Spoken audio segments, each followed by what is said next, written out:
अपने ही चंचल मन को अपने ही बस में करके एकाग्रता, स्थिरता एवं स्वयं अपने आप में शांति का अनुभव करने के बाद स्वयं मैं कौन हूँ को जानने की दृष्टि से साधना करते करते आज 1151 दिन हो गए। तारीख 1 जनवरी सन 2025, दिन बुधवार, प्रातः काल का समय।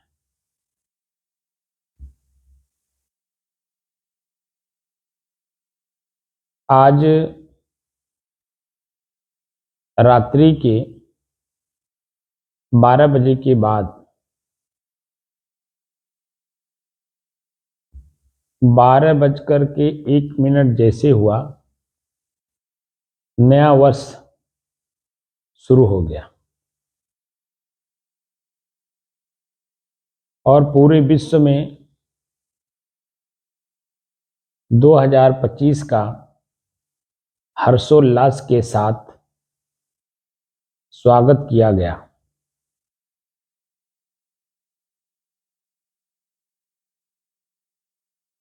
और वह हर्षोल्लास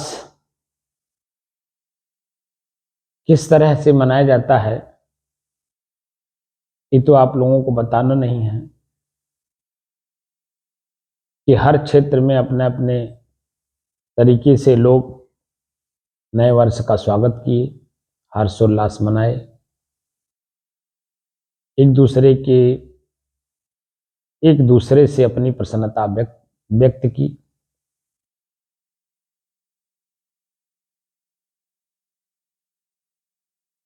आनंद का जो पल था उसका भरपूर आनंद लिया लोगों ने।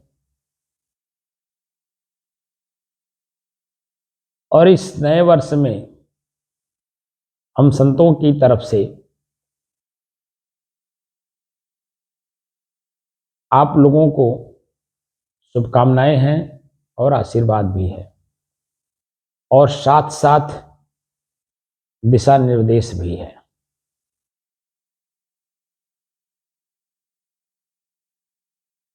दिशा निर्देश इस बात का है कि जो पल या क्षण 12 बजे के बाद आपको मिला, आपने उसका उपयोग किया, वह क्षण वह पल चला गया, लौट के नहीं आना है।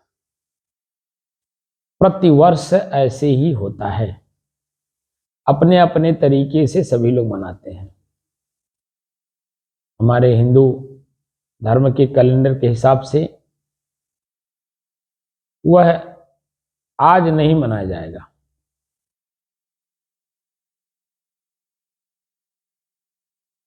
उनका एक अलग पुरातन परंपरा से चला आ रहा है जो नव वर्ष उसे मनाएंगे। कोई भी व्यक्ति हो, समाज के लोग हों, किसी भी समय का आप उपयोग करिए, अपने आप को प्रसन्न रखने के लिए, अपने आप के भीतर का जो हर्षोल्लास है उसे बनाए रखने के लिए। अच्छा है, बहुत सुंदर है, लेकिन इस बात का ध्यान रखिए कि वह हर्षोल्लास आपका यथावत बना रहे। जो संत महात्मा आप लोगों को साधक बनने के लिए प्रेरणा देते हैं, भक्त, साधक, साधु या ज्ञान की चर्चा करते हैं, तो वो आप लोगों की जो खुद की प्रसन्नता है, हर्षोल्लास भीतर में है, उसे यथावत बनाए रखने के लिए, उसमें त्रुटियां ना आने पाए, विकार ना आने पाए, कि क्षण भर का हर्षोल्लास वह किसी और चीज में बदल जाए। दुख, पीड़ा, पश्चाताप, आत्मग्लानि, घृणा, यहां तक कि मातम ना छा जाए, यानी मृत्यु ना हो।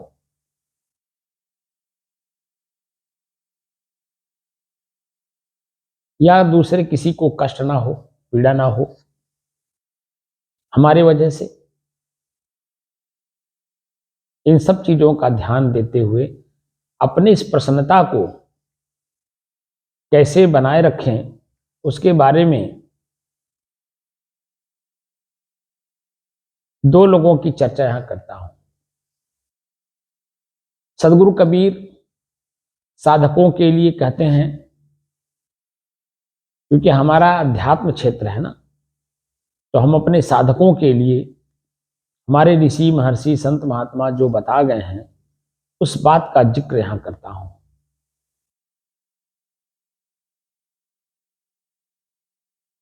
सदगुरु कबीर कहते हैं कि जाके 12 मास बसंत होए,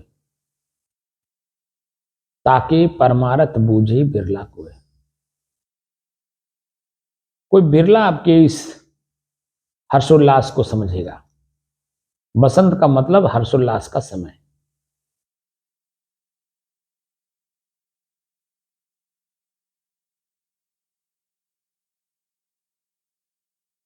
शरीर प्रफुल्लित, मन प्रफुल्लित, काम करने का उत्साह, उमंग, दूसरे से मिलन का उमंग,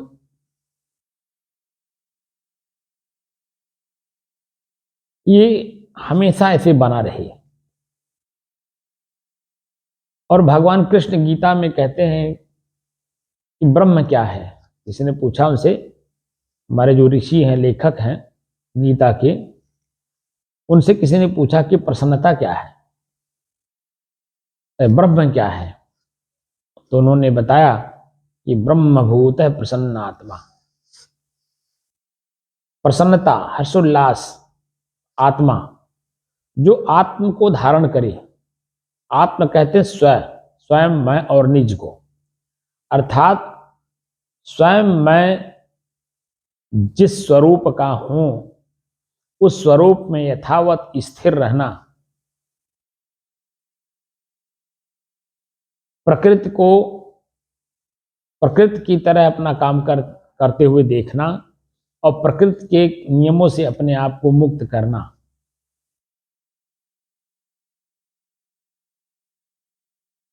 और मुक्त करके अपने स्वरूप में हमेशा निमग्न रहना, स्थिर रहना, शांत रहना। जो मेरी खुद की अपनी शुद्धता है उस अपनी शुद्धता में बने रहना। संत की स्थिति इसी में रहती है। और संत हमेशा अपने आप में प्रफुल्लित, प्रसन्नचित, आनंदित रहते हैं और दूसरे को इसी में रहने के लिए प्रेरणा देते हैं। और जहां कमी किसी भी प्रकार की मानसिक आती है वहां उन्हें प्रेरित करते हैं, यह काम आप कर ले जाओगे, करोगे।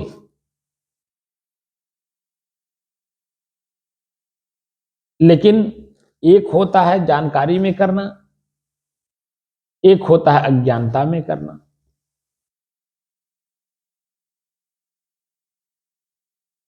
तो अज्ञानता में काम नहीं करना है, ज्ञान में काम करना है। ज्ञान चेतना को कहते हैं, चेतना प्रकाश को कहते हैं। प्रकाश का मतलब यहां पर तात्पर्य होता है परिणाम दृष्टि, दूरदृष्टिता।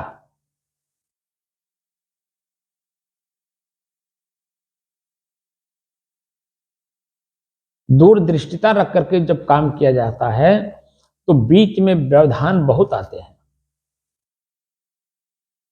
हमें दिल्ली जाना है, दिल्ली यहां से दूर है,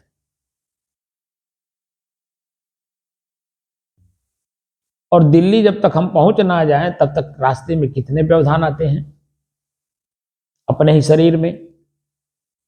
पैर से चलना पड़ता है, हाथ से बैग या सामान उठाना पड़ता है, शरीर को ढक करके चलना होता है। हम मनमानी तरीके से चल नहीं सकते। अब सफर किससे कर रहे हैं? बस से कर रहे हैं, ट्रेन से कर रहे हैं, प्राइवेट किसी साधन से कर रहे हैं, या अपना निजी कोई साधन है,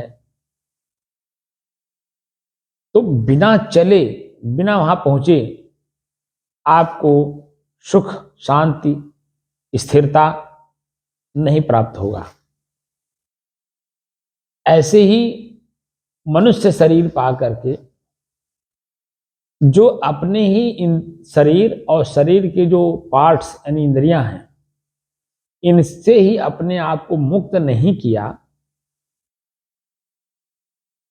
तो सब काम निरर्थक करके जा रहा है। अब वह काम तो पिछले अनादिकाल से तो कर ही रहा है, कर ही रहा था, और आज भी करके आगे अनंत काल तक के लिए उसी 84 लाख जोनियों में भटकने का काम करके जा रहा है।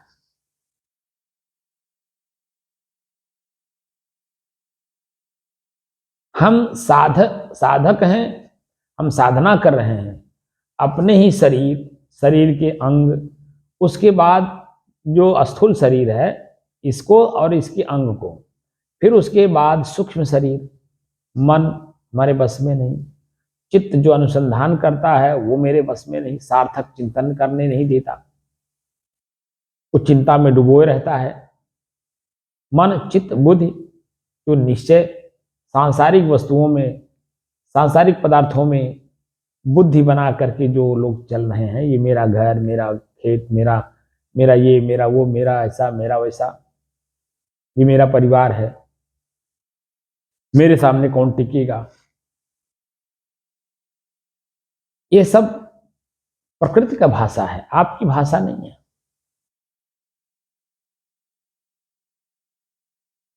कि बुद्धि में जो आपने जचा लिया, बुद्धि में निश्चय कर लिया,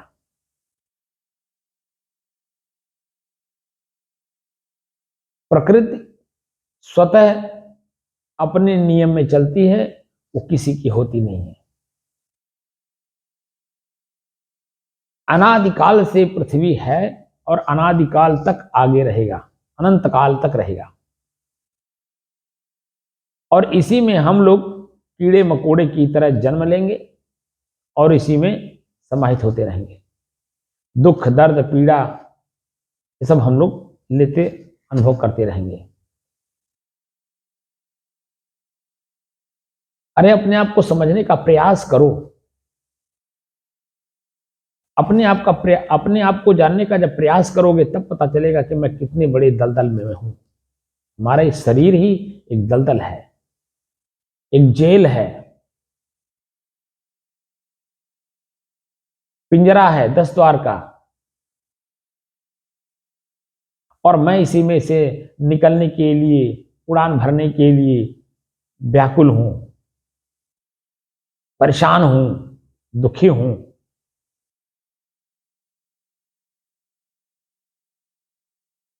क्योंकि मैं इसी में आसक्त हूं। इसकी जो आसक्ति है, इसी मानव शरीर में ही निपटारा किया जा सकता है। और अगर आज आसक्ति का निपटारा आपने नहीं किया, अपने आप को बचाया नहीं, तो ये आसक्ति आगे भी अनंत काल तक आपको आसक्त करके उसी में कीड़े मकोड़े की तरह मारती रहेगी, जन्माती रहेगी।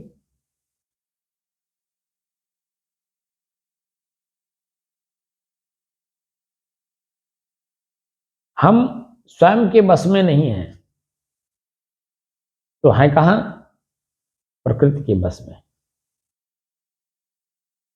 हमारा शरीर प्रकृति है और इसी के अधीन मैं शरीर हूं ऐसा मान करके हम लोग काम कर रहे हैं।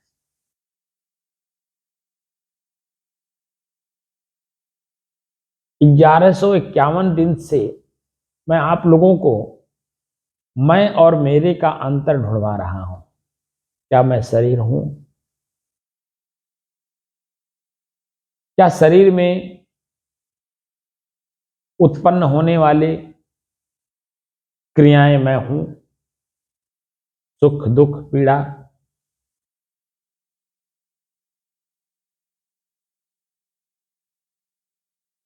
दर्द, हर्षोल्लास, प्रसन्नता, आनंद, सुख, क्या मैं हूं?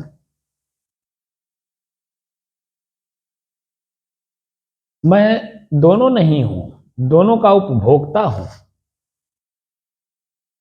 उपभोग करने वाला।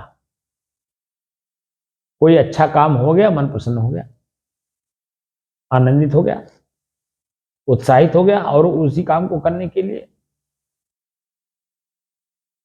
लेकिन कहीं जरा सा चूक हो गया,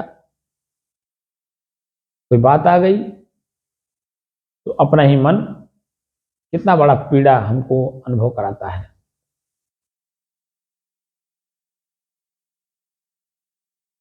पीड़ा का भी अनुभव मैं ही करता हूं और दुख का अनुभव भी मैं ही करता हूं, और मैं अपने आप को जानता नहीं। उसी दुख सुख में अपने आप को, उसी दुख सुख को अपने आप को मान करके जीवन जीते रहता हूं।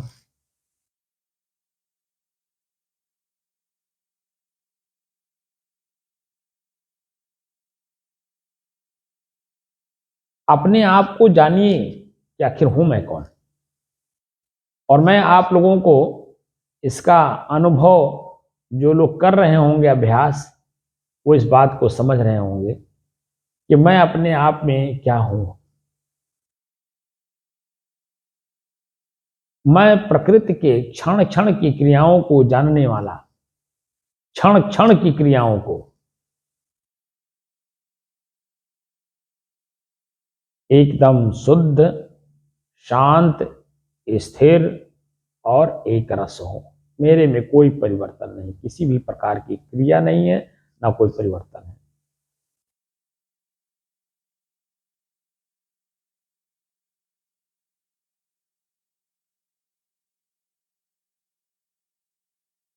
शुद्ध, एकदम शुद्ध है, नहीं बल्कि विशुद्ध है, विशेष रूप से शुद्ध है। लेकिन इच्छा कर करके हम उलझ गए हैं, अपने आप से बहुत दूर हो गए हैं। और उलझाया कौन? शरीर, शरीर की इंद्रियां, आंख रूप देखने में, कान शब्द सुनने में, जीभ स्वाद लेने में, लिंग अपना विषय भोगने में, और उसी में हमें उलझाए हुए हैं।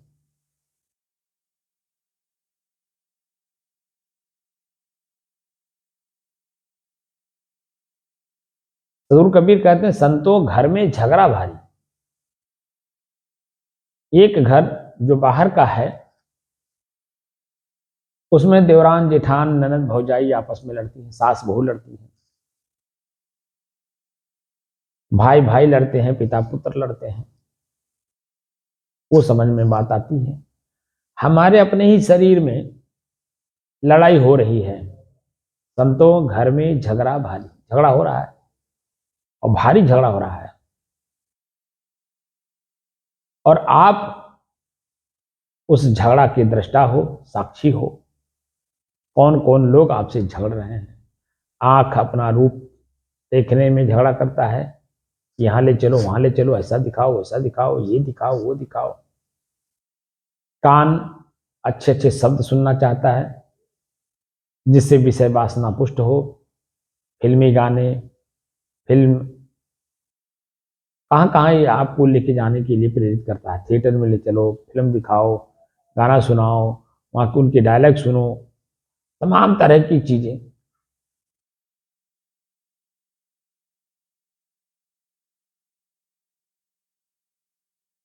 जीभ स्वाद लेने में, समय समय से जो भूख को दूर करने के लिए आप भोजन लेते हो, आज का स्वादिष्ट भोजन जो मिला, अब वो आगे चल करके एक इच्छा हो जाएगी कि अगर मिलता तो उसी तरह का भोजन मिलता तो मुझे भर पेट मैं खा लेता। ऐसे सुनने को भी मिलता है। क्या बताऊं, जीवन में तो एक ही बार ऐसा भोजन मिला जहां मेरा पेट भरा था। ऐसे भी लोग कहने वाले लोग हैं। उसके बाद से तो मेरा पेट ही नहीं भरा, क्योंकि स्वादिष्ट भोजन मिला नहीं।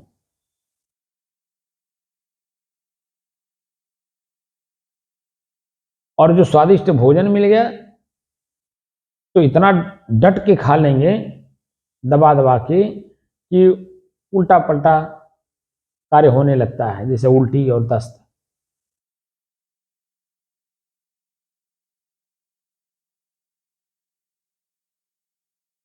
हम सबके साक्षी हैं। जो भी कार्य हम करते हैं, हम खुद उसके साक्षी हैं। हमारा साक्षी कोई नहीं है। लेकिन हमारा शरीर और हमारे शरीर के अंग हमारे ही बस में नहीं है, हमारे कंट्रोल में नहीं है। मैं इन पे कंट्रोल नहीं कर पा रहा हूं। गाड़ी चला रहा हूं, लेकिन गाड़ी को गाड़ी के तरीके से नहीं चला रहा हूं। शरीर मेरा गाड़ी है, मैं इसका मालिक हूं। मालिक होते हुए भी अपनी ही गाड़ी को अपने बस में नहीं कर पा रहा हूं, क्योंकि इसको इतना खुला छूट दे दिया गया कि आंख जितना भी चाहे वो देखे, जो चाहे वो देखे, कान जितना भी शब्द चाहे सुने, जीभ जितना मर्जी उतना स्वाद ले, उतना हमें परेशान करे, कोई बात नहीं। लिंग हमारा जितना चाहे मुझे परेशान कर ले। नाना प्रकार का रोग शरीर में हो रहा है वीर्य स्खलन होने की वजह से। वो सब कुछ देखता हूं, लेकिन अपने बस में नहीं कर पा रहा हूं। अब जब बस में करने की बात आ रही है अध्यात्म में, कि मैं कौन हूं,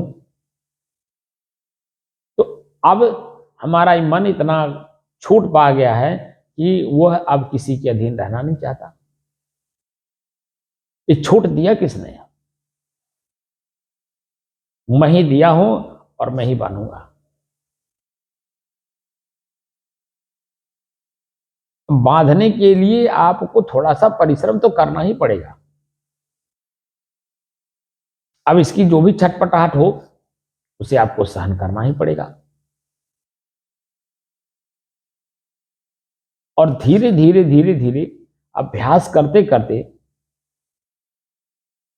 निश्चित है कि आपका शरीर, आपका आपके शरीर का जो अंग,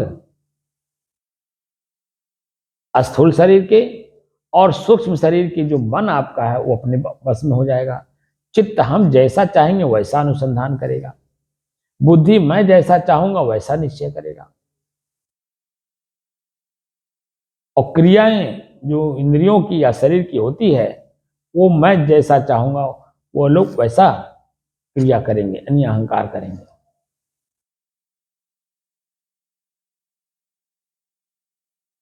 क्योंकि मैं पहले के जमाने में जब कार नहीं था तो रथ चलते थे।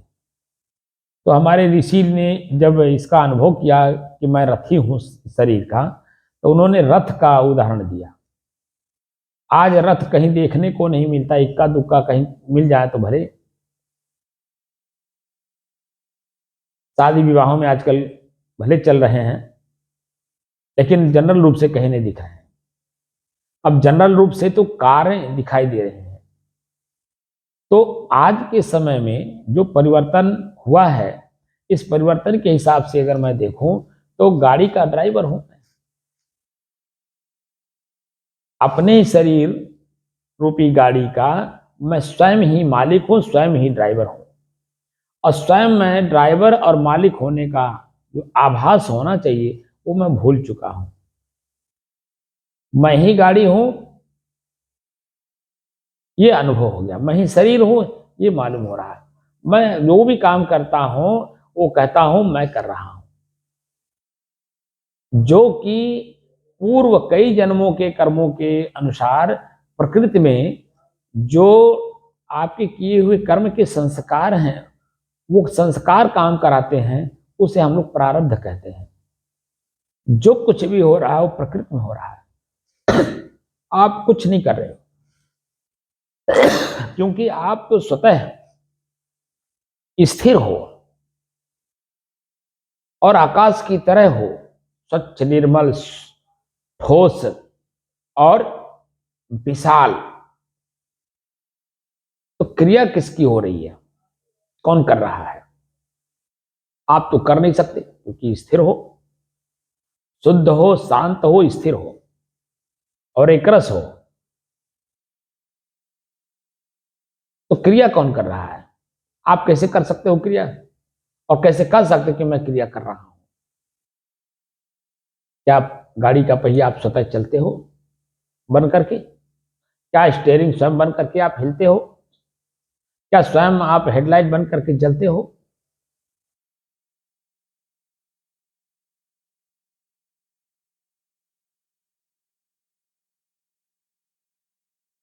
इसलिए अपने आप को जानने का प्रयास करो कि मैं गाड़ी का ड्राइवर, मैं अपनी गाड़ी को जहां चाहूंगा, जैसे चाहूंगा, जिस रूप में चाहूंगा वहां लेके जाऊंगा। पूर्व कर्मों के संस्कारों को आज मैं मिटा सकता हूं और नया संस्कार बना सकता हूं, और चाहूं तो दोनों ना बनने दो।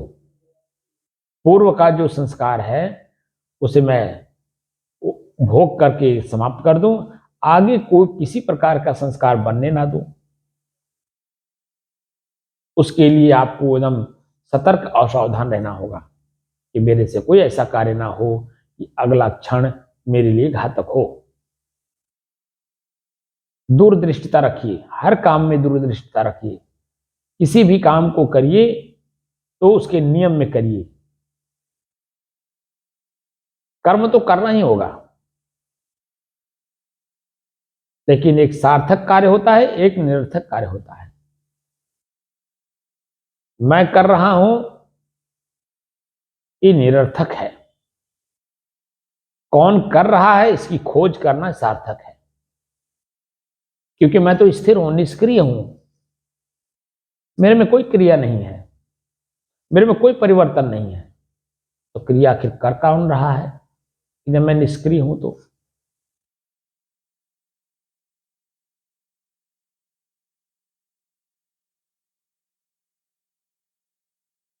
तब जब खोज करेंगे पता चलेगा कि क्रिया किसमें हो रही है।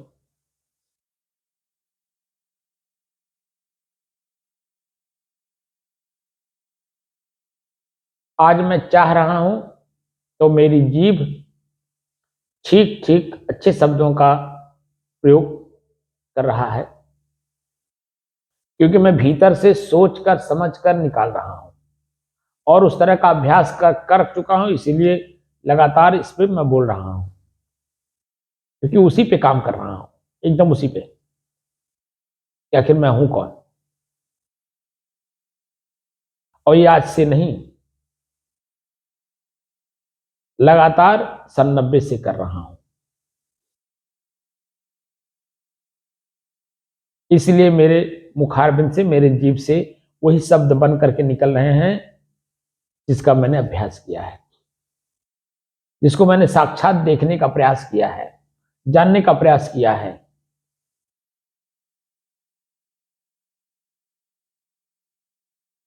स्वरूप स्थिति, स्व में स्व को स्थित करने का काम जो मैंने किया है, उसी के बारे में मैं आप लोगों को चर्चा कर रहा हूं,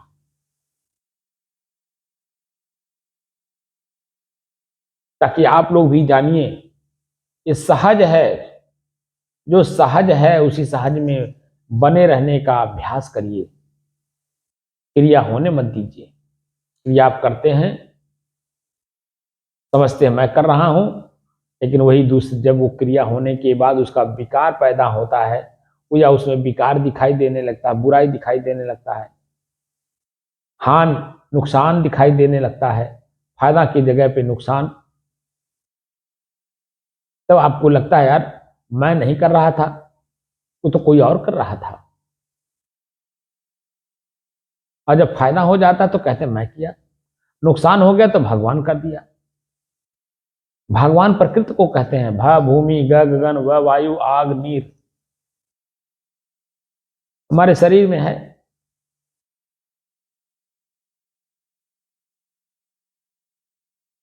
आज पूर्व कर्मों के अनुसार क्षमता है बोलने की, मैं बोल रहा हूं, मेरे मुंह से, मेरी जीभ से शब्द बन करके निकल रहे हैं। मेरे पूर्व कर्म के संस्कार अगर जिस दिन खत्म हो जाएंगे, प्रकृति अपने आप मेरी जीभ को बंद कर देगी, मैं चाह करके भी नहीं बोल पाऊंगा। और ये इस क्रिया को आप लोगों ने देखा होगा, जो बूढ़े बुजुर्ग हैं जब शरीर छोड़ते हैं, गले पर कफ जम जाता है, वो चाह करके भी उनके मुंह से आवाज नहीं निकल पाती, वो तड़फड़ाते हैं भीतर से कि मैं अपनी बात कह दूं, अपनी बात कह दूं। उनके बच्चे उनसे जानना चाहते हैं कि पिताजी और कहीं किसी को कोई धन दिए हैं या कहीं रखे हैं या किसी बैंक में जमा किए हैं या किसी का कर्जा लिए हैं जिनका देना है। लेकिन जब आवाज ही नहीं निकल रही है तो बच्चे सुनेंगे क्या, तो किसी से लेंगे क्या या किसी को देंगे क्या। साक्षात सब कुछ दिख रहा है, लेकिन मैं सोचता हूं मेरे साथ नहीं होगा, वो तो उनके साथ हो रहा है। अरे उम्र देखो, अवस्था देखो, परिस्थिति देखो, उस उम्र या उस अवस्था या उस परिस्थिति में आप भी आओगे तो आपकी भी वही दशा होगी। महात्मा बुद्ध इन्हीं सब बातों को लेकर के वैराग्य धारण किए थे, पूरा राजपाट छोड़ दिए थे, पूरा भरा परिवार छोड़ दिए थे, पत्नी बच्चे सब कुछ थे, परित्याग कर दिया उन्होंने। अपने ही राज्य में जब भ्रमण किए तो 3 लोगों को देखा उन्होंने, एक रोगी, एक मृत्यु, एक जर्जर अवस्था।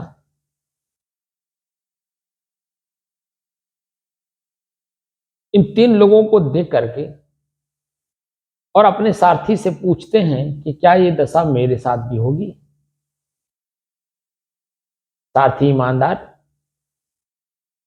जी हुजूर, उम्र के पड़ाव के अनुसार ये घटना सबके अंदर में घटेगी, ये प्रकृति का नियम है, कोई इससे वंचित नहीं है।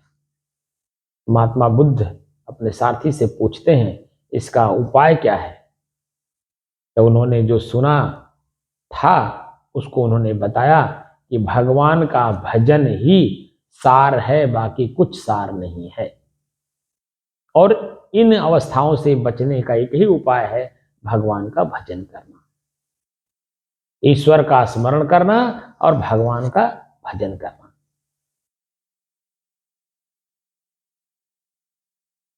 उन्होंने ईश्वर का स्मरण किया और भगवान का भजन किया। आज इस लेवल पे हैं कि 40 देश के लोग आज उनके मुरीद हैं।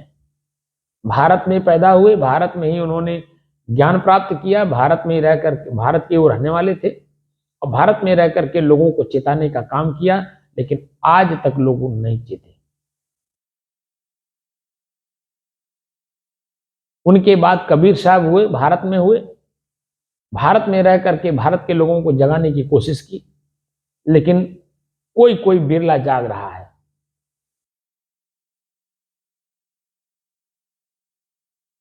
लेकिन उनके ऊपर खोज पूरे विश्व में हो रहा है।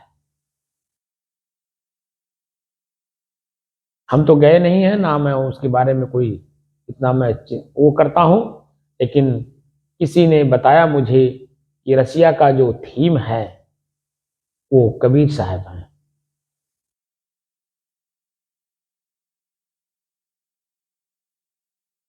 कबीर साहब के विचारों के ऊपर चलते हैं वो। कबीर साहब पे शोध रूस में बड़े पैमाने पे हो रहा है। ये एक साधारण सा व्यक्ति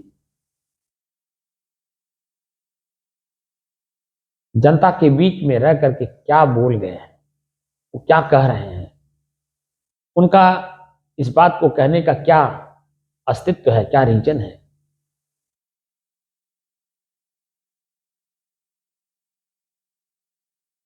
कोई भी खोज कर ले, जब तक संतों के सानिध्य में रह करके अभ्यास नहीं करोगे तब तक तो खाली विद्वता आ जाएगी। मूक होई बाचाल पंगु चढ़ई गिरवर। पंगु जिसके पास पांव नहीं है वो पहाड़ चढ़ेगा, जिसको बोलने की क्षमता नहीं है उसको बरबराने की क्षमता आ जाएगी खाली पढ़ने मात्र से।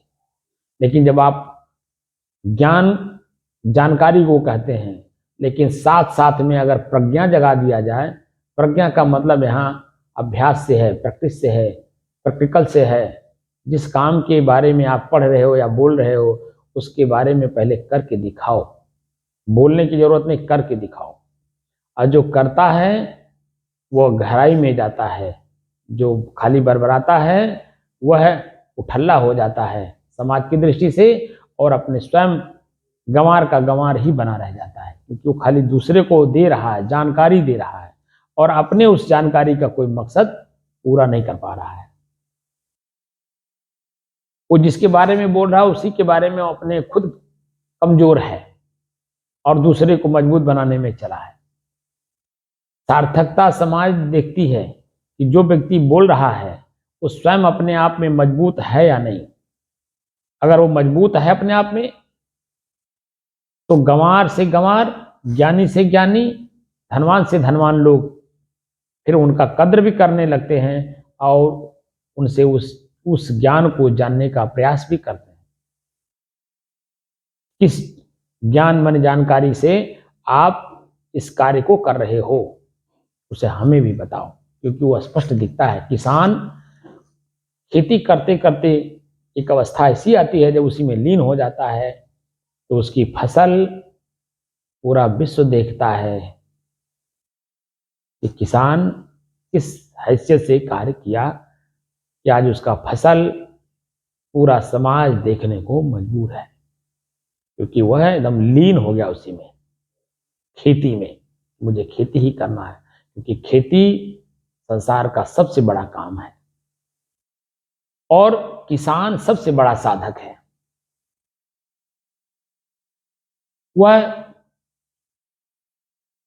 प्रैक्टिस करता है, लक्ष्य बनाता है कि मुझे फसल लेना है, और फसल जब तक उसे मिलता नहीं है कितने प्रकार के व्यवधान आते हैं, ऐसे ऐसे व्यवधान आते हैं, मालूम होता है कि प्राणांत हो जाएगा, शरीर से बिछो हो जाएगा। इतने बड़े बड़े कष्ट को झेलना पड़ता है।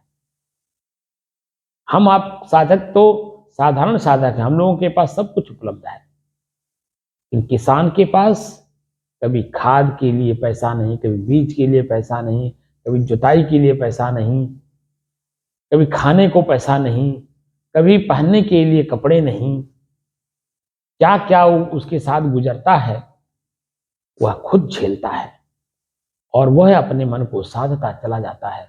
और एक अवस्था ऐसी आती है कि फिर वह दूसरे की सेवा करता है, क्योंकि वो अपने आप में मजबूत है। किसान के घर आप देखेंगे प्रतिदिन कोई न कोई कुछ लेने के लिए आ जाता है, चाहे वो सरकार के किसी विभाग के लोग हों या आम जनता के किसी भी क्षेत्र के लोग हों। भिखारी को भीख भी वहीं मिलता है और अमीर भी अमीर बनता है उन्हीं किसानों से ही। किसान खेती ना करें तो अमीर नहीं कोई बन पाएगा। इसलिए सबसे बड़े साधक को अगर देखा जाए तो किसान है। अपने लक्ष्य पे काम करते हुए कितने कितने प्रकार के कष्टों को सहता है और सहनशील बनते बनते इतना सहनशील हो जाता है कि उसका जीवन धन्य हो जाता है। और जब फसल को प्राप्त करता है उस समय का जो उसके भीतर का हर्षोल्लास उसे दिखाई देता है वह अवर्णनीय है। इसी की चर्चा मैं कर रहा हूं कि आप ऐसे साधक बनो किसान की तरह, जब आपका फसल स्वरूपी स्थिति स्व में स्व स्थित हो जाए उस समय का जो आनंद की अनुभूति होगी, भीतर से परमानंद परम आनंद की अनुभूति होगी, उसके बारे में आप किससे कहोगे? क्योंकि कोई भी उसको जानने वाला नहीं। मैं इतने दिनों से लोगों को चेताने की कोशिश कर रहा हूं। कल भी मैं एक जगह बैठा हुआ था, किसी कार्य से गया था, तो एक व्यक्ति वहां आकर के बैठे, 74 साल की उम्र थी, मुंह में कुछ चबा रहे थे। तो जिससे काम था, उनकी कुर्सी खाली थी, मैं बैठा था, वो बैठे थे। तो मैंने उनसे थोड़ा सा इंट्रोडक्शन लेना देना चाहा। मैंने अपने बारे में बता दिया कि मैं कबीरपंथी हूं और आप लोगों के लिए मेरे पास एक बहुत बड़ी चीज है। अगर कहें तो मैं 2 मिनट में आपको बताऊं, जिज्ञासा हो तो उसे करिए। मेरा मकसद था उनसे जो पुकार खा रहे थे, उस पुकार को छुड़ाने का। ये अपने जीवन से ही, अपने जीवन में जो ये विकार पैदा कर लिए हैं स्वयं आदत बना करके, इससे इनको मुक्ति मिल जाए। लेकिन जैसे ही मैंने शुरू किया कि शरीर मैं हूं, कि ये शरीर मेरा है, तो बस वही ना समझी वाली भाषा, ना ये शरीर मैं हूं, ना ये शरीर मेरा है, ये तो किसी और का है, उसका है, अल्लाह का है। और जब थोड़ा सा मैं और गंभीरता बरतने की कोशिश की कि दो में से तो एक हैं हम, ये हवा में उड़ने से तो बात बनेगी नहीं। या तो शरीर मैं हूं, या तो शरीर मेरा है, दो में से एक तो है, पक्का है। ये कैसे आप ना समझी वाली बात बोल सकते हैं कि ना शरीर मैं हूं, ना शरीर मेरा है? व्यक्ति चित्त का प्रयोग गलत दिशा में कर चुका है। वह भी किसी जमाने में बैंक के मैनेजर हुआ करते थे। उनके दिमाग में वही अभ्यास गूंज रहा है।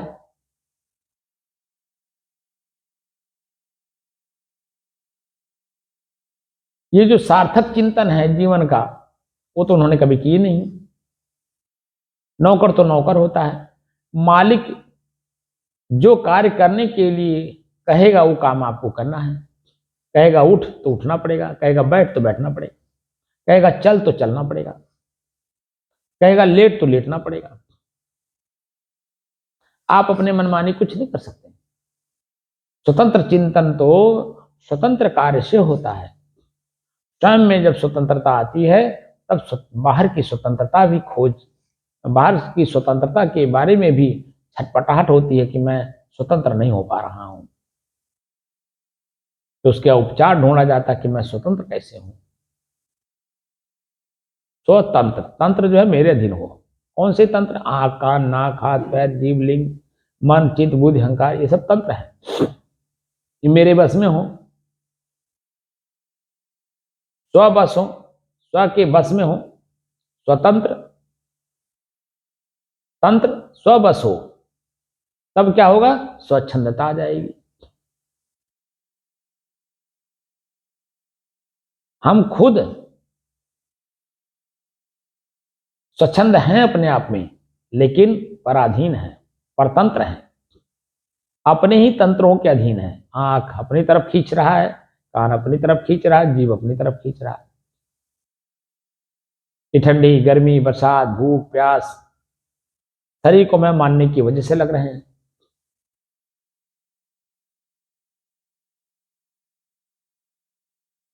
मरने का जो भय है वो इसी कारण से है कि मैं शरीर में हूं, मैं शरीर ही मैं हूं, इसे बिछो होना हो जाए। मरने का मतलब का बिछो होना, क्योंकि इंद्रियों का भोग शरीर से ही होता है। शरीर ना रहे तो इंद्रियों का भोग कहां होगा? क्योंकि शरीर नहीं है तो शरीर में जो इंद्रियां हैं वो नहीं होंगी। इसलिए मन में भय होता है कि हमारी कामना, हमारी इच्छा इसी से पूर्ति होनी है, और यही नहीं रहेगा तो हमारी इच्छा कैसे पूर्ति होगी।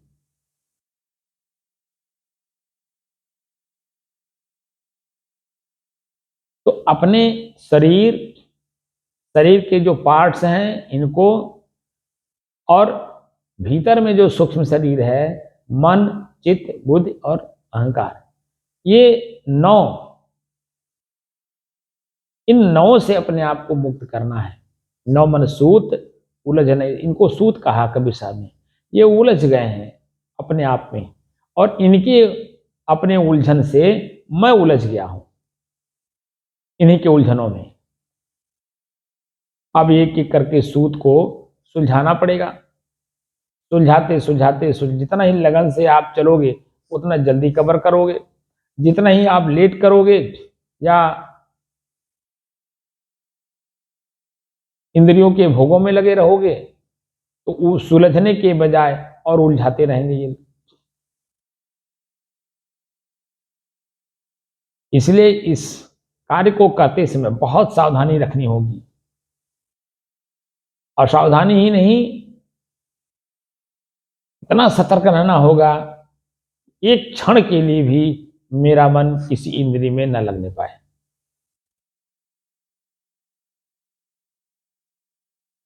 मन भी इंद्रिय है,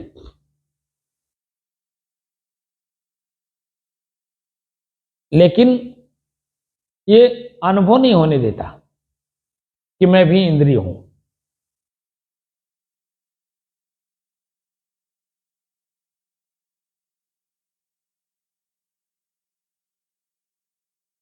हम लोगों का जो प्रसंग चल रहा है, ठंड, शरीर और मैं, तो आज आप लोग देख रहे होंगे कि मेरे सर पे टोपी है, कैप, और लीलाट तक है। जहां तक भी है आप लोग स्पष्ट देख रहे हैं। शरीर पे वस्त्र होते हुए भी ऊपर से चद्दर ओढ़ रखा हूं, और उसके बाद भी 2 जगह हमें ठंड मालूम हो रहा है। एक तो मेरे कंधे पर, दोनों हाथ के ऊपर, और दोनों घुटनों पर।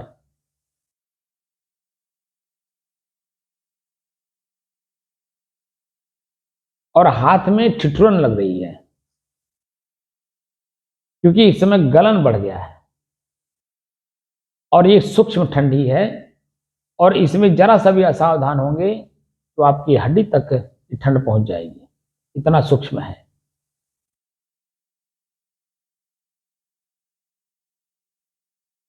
कोहरा नहीं पड़ रहा है, बारिश नहीं हो रही है, और सूरज भी दिखाई नहीं पड़ रहा है। तो ये सूक्ष्म ठंडी है,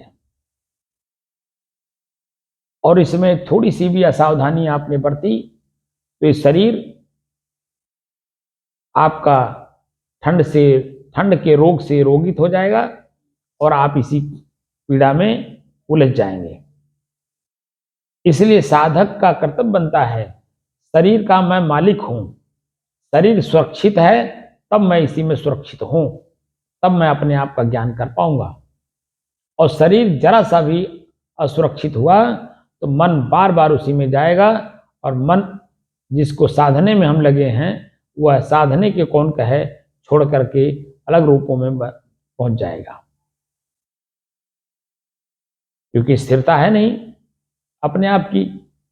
इसलिए शरीर साधन है, और साधन का देख रेख, रख रखाव, ये आपकी जिम्मेदारी है। इसलिए सुज्ञ जीव बन करके अपने शरीर का देख रेख, इसकी सुरक्षा सावधानी पूर्वक आप करते हुए और मन को साधिए, और अपने आप की स्थिति में मजबूत रहिए। क्योंकि शरीर मैं नहीं हूं, शरीर मेरा है, और यह है प्रकृति। और ये इसकी देख रेख आपको स्वयं करना होगा, क्योंकि आप इसी में हो। इसका जो क्रिया है, क्रिया होते समय का साक्षी आप हो, तो इसका क्रिया के बाद का जो परिणाम आएगा उसका साक्षी कौन होगा? ठंड लग रहा, ये क्रिया हो रही है, और मैं चादर हटा दूं और शरीर से वस्त्र हटा दूं, तो जो शरीर में इस समय जो सूक्ष्म ठंडी चल रही है, शरीर में प्रवेश कर जाएगा और हड्डी तक पहुंच जाएगा, तो ये मेरे जीवन के अगले क्षण के लिए, अगले क्षण से, और जब तक मैं शरीर में रहूंगा उसका कष्ट कौन सहेगा? कोई दूसरा सहेगा? हमें स्वयं को सहन करना होगा। इसलिए क्रिया करते समय पहले किस काम को मैं कर रहा हूं, उस काम को पहले पहले देखो, जानो, समझो, उसके इर्द गिर्द और अच्छाई बुराई को समझने का प्रयास करो, तब उसके बाद उस कार्य को करो, ताकि आपके मन पर किसी प्रकार का बुरे परिस्थिति का सामना करने का साहस आपके मन में हो, व्यवधान ना आने पाए, कष्ट, पीड़ा, दुख ना आपको झेलना पड़े। क्रिया, हम लोग जो साधना कर रहे हैं, क्रिया हो रही है, और शरीर जब ढक करके आप काम करेंगे, भीतर काम तो भीतर से करना है, तो शरीर के ऊपरी हिस्से पर जो ठंड लग रहा है, इस पर मन बार बार नहीं जाएगा, तब हम भीतरी हिस्से में चले जाएंगे अपने आप में। तो शरीर पे ठंड लगते हुए भी मेरे तक वो ठंड नहीं पहुंच सकता है। आपने कई बार इस समय मैं अपने उस स्थिति को भी दिखा देता हूं कि जब मैं एकदम बिल्कुल बोल के बंद हो जाता हूं, हमारा आंख बंद है, कान बंद है, पैर से मैं चल नहीं रहा हूं, हाथ से कुछ कर नहीं रहा हूं, एकदम शरीर हमारा स्थिर है, और भीतर से मेरा मन भी स्थिर हो जाता है, चित्त भी स्थिर हो जाता है, बुद्धि भी स्थिर हो जाती है, और क्रिया तो हो ही नहीं रही है। तो उस समय का जो मेरे शरीर की स्थिति होती है, वह स्थिति आप लोगों को देखने में लगता होगा कि ये सो रहे हैं, क्योंकि नाक खूब तेज तेज बजती है, घर घर की आवाज आती है, और जो मेरा सर है वो बिल्कुल एकदम लूज हो जाता है, ऐसे। कभी ऐसे हो जाता है, कभी ऐसे हो जाता है। तो ये जो इस शरीर की अवस्थाएं बदलती हैं, वह प्रकृति के हिसाब से होती है, क्योंकि मैं इसमें अब नहीं हूं, इनका प्रयोग मैं नहीं कर रहा हूं, मैं अपने ही शरीर से अलग हो गया हूं। ये सूक्ष्म विषय है, इसीलिए मैं आप लोगों को इस सब के बारे में अभी स्पष्ट रूप से नहीं बता पा रहा हूं, क्योंकि अभ्यास इसमें बहुत जरूरी है। जितना मैं बता रहा हूं, उसका अभ्यास इतना परिपूर्ण कर लीजिए कि वो सहज हो जाए, और सहज में मैं उस कार्य को जैसे बैठूं, उस कार्य को जैसे करना चाहूं, बस तुरंत उसी में मैं लीन हो जाऊं। इसी आंख को बंद करने में, बंद करके अपने भीतर की आवाज को सुनने में हमें कितना समय लगता है, जरा करके देखिए। ये आंख आपको बंद नहीं होने देगा, कहेगा यार आंख बंद कर लेंगे तो देखेंगे क्या? मेरा ही सामान यहां रखा हुआ, कोई उठा ले गया तो? आंख बंद किए हो, सामने मोबाइल लगा के वीडियो बना रहे हो, कोई मोबाइल उठा ले गया तो? आप बोलते रहो, तरह तरह का प्रश्न मन में करता है, और आंख को बंद करने नहीं देना चाहता। मैं तो अभ्यासित हूं, आज से नहीं, सन 90 से। एक साधक मेरे पास आने से पहले मैं ऐसे ही बोलता हूं, उन्होंने देखा और मेरी आवाज को सुना, तो प्रभावित तो हो गए आवाज से, लेकिन वो जो मेरा आंख बंद था, उन्होंने जो देखा, तो मेरे उसी यूट्यूब पर उन्होंने लिखा, कमेंट किया कि गुरुजी अगर आप आंख खोल करके बोलते तो इसका प्रभाव और साधकों पर ज्यादा और पड़ता है, उसका लोगों के ऊपर ज्यादा असर पड़ता है।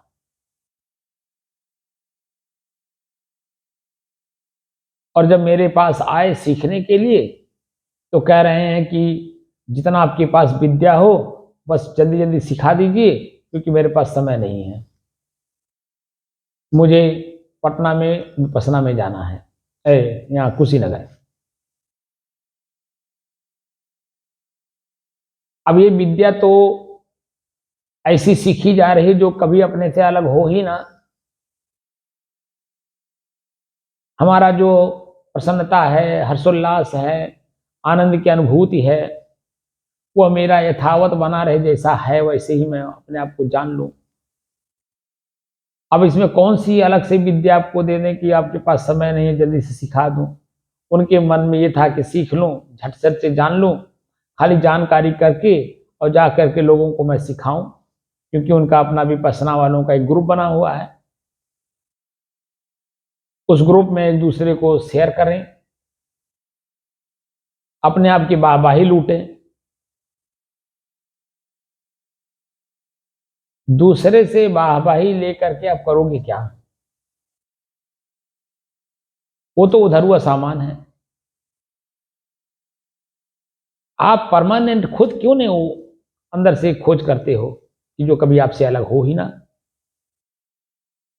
और उसको जितना बांटिए उतना और बढ़े।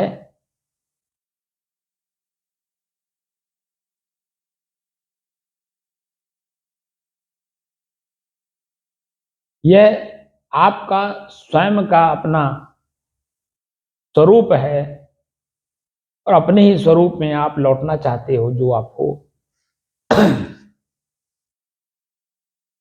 तो उसको आपको खुद को लगन होनी चाहिए कि मुझे करना है। कोई सीखे ना सीखे अलग बात है, लेकिन ये मेरा परमानेंट का काम है कि मुझे अपने आप में स्थिर रहना है।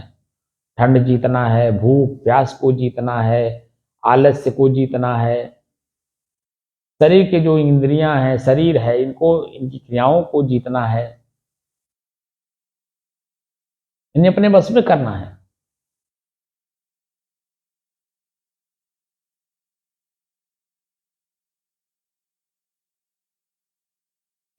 और इसका मैं सदुपयोग कर सकूं।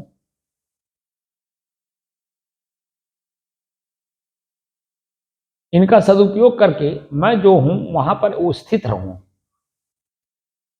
और जो जैसे आंख है, देखने का काम करना है तो क्या देखना है, रास्ता चलना है तो देख के चलना है, भोजन करना है तो देख के करना है, भोजन बनाना है तो हर चीज को देख करके देखेंगे आंख से, तभी तो अमनिया करेंगे, उसमें कंकड़ पत्थर कीड़े मकोड़े रहेंगे।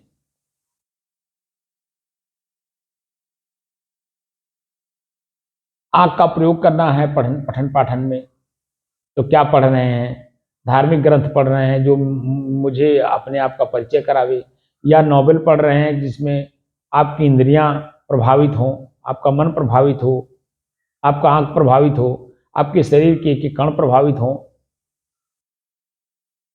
या आप ऐसे वीडियो या ऐसे पिक्चर देख रहे हो जिससे आपका मन प्रभावित हो रहा है।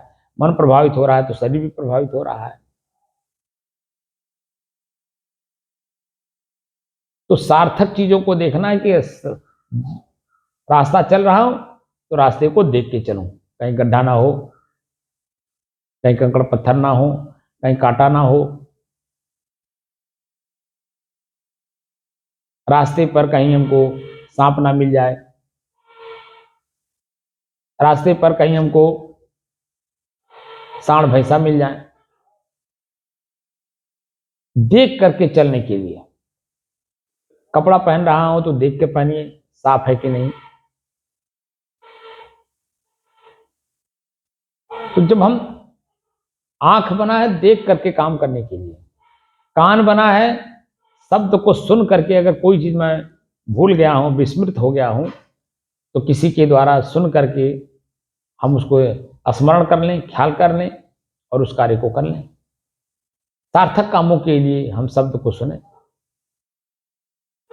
जीभ है, भोजन करते समय जीभ स्वाद लेता है, तो स्वाद उतने लें जिससे कि मेरा पेट भर जाए। स्वाद में इतना हम निमग्न ना हो जाएं कि जीव हमको परेशान करे।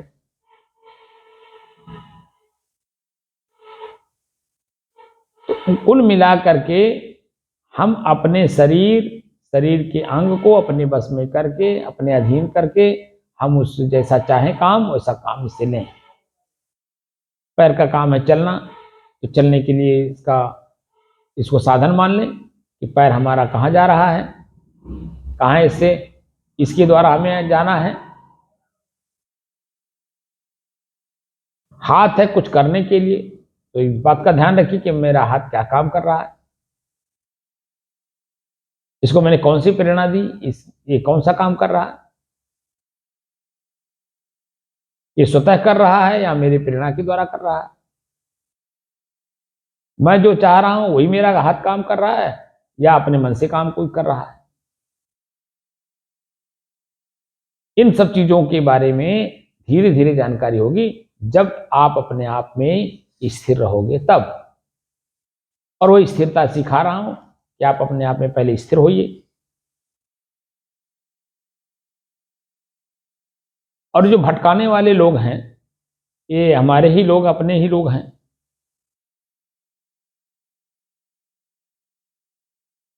वो मेरे से अलग होते नहीं और मुझे भटकाए बिना रहते नहीं।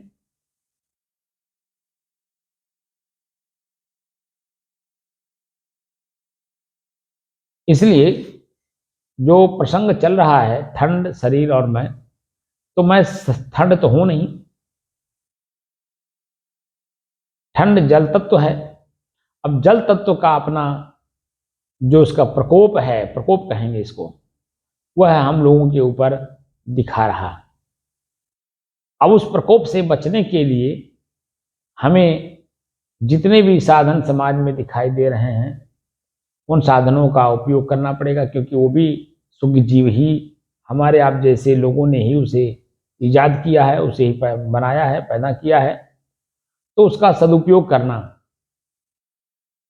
रजाई है, कंबल है, चद्दर है, स्वेटर है, मफलर है, टोपी है, दस्ताना है, मोजा है, इनर है, जो कुछ भी इस समाज के सुखी जीवों ने बनाया है, आपके पास अगर उसका कीमत अदा करने के लिए पैसे हैं तो कीमत अदा करिए और उसे लेकर के शरीर को सुरक्षित करिए। क्योंकि शरीर एक साधन है और उस साधन का मालिक आप हैं, और आप इसे सुरक्षित नहीं करेंगे तो कौन करेगा? क्या अपने आप में हो जाएगा?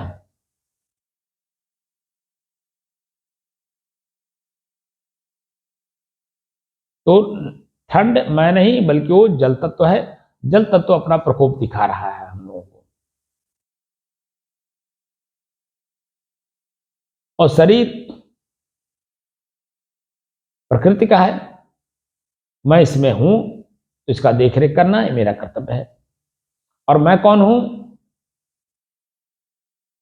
मैं इस शरीर से अलग, इसका उपभोक्ता, इसका प्रयोग करता, इसका संचालन करता, अपने आप में खुद शुद्ध, स्थिर, शांत और एकरस।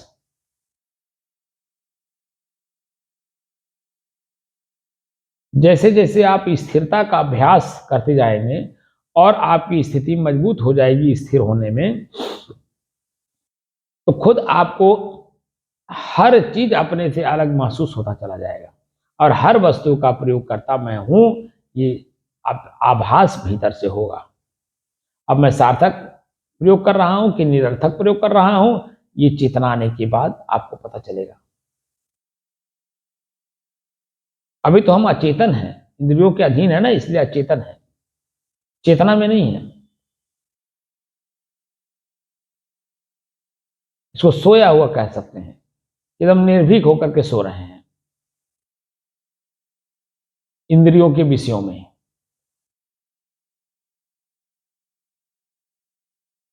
इसलिए अपने आप को जानने का प्रयास करिए कि शरीर प्रकृति का है।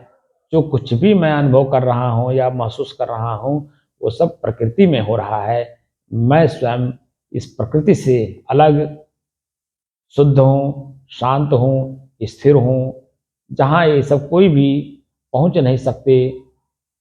ऐसी एक अवस्था हमारी अब खुद की है, जहाँ ये प्रकृति पहुँच नहीं सकती है। ये सब मुझे आभास नहीं करा सकती है। और अगर आप लोग देखना चाहें, तो अभी जैसे मैं वाणी को अपने में ही विराम देता हूँ और जैसे मैं अभ्यास करना शुरू करूँगा अपने आप में स्थिर रहने की, आप मेरे शरीर को देखिए कि मेरे शरीर में क्या-क्या क्रियाएँ हो रही हैं। बाहरी क्रियाएँ होंगी, भीतर से मैं अपने आप में स्थिर रहूँगा और हमारे शरीर की क्रिया बदल जाएगी।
तो आप लोगों ने देख लिया होगा, ये कोई बनावटी नहीं था।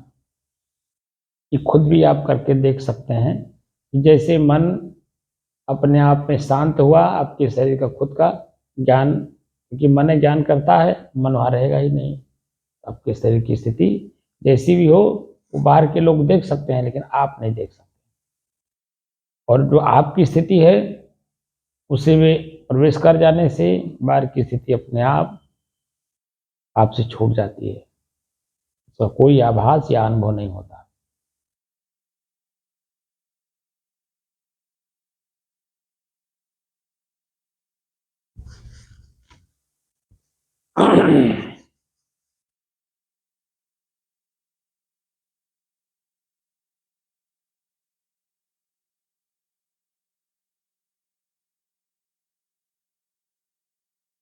तो सदगुरु कबीर के सिद्धांत के अनुसार और हमारे ऋषि के बताए रास्ते पर चल करके हम अपने भीतर में ही प्रसन्नता, आनंद, उत्साह, उल्लास सबका अनुभव करें।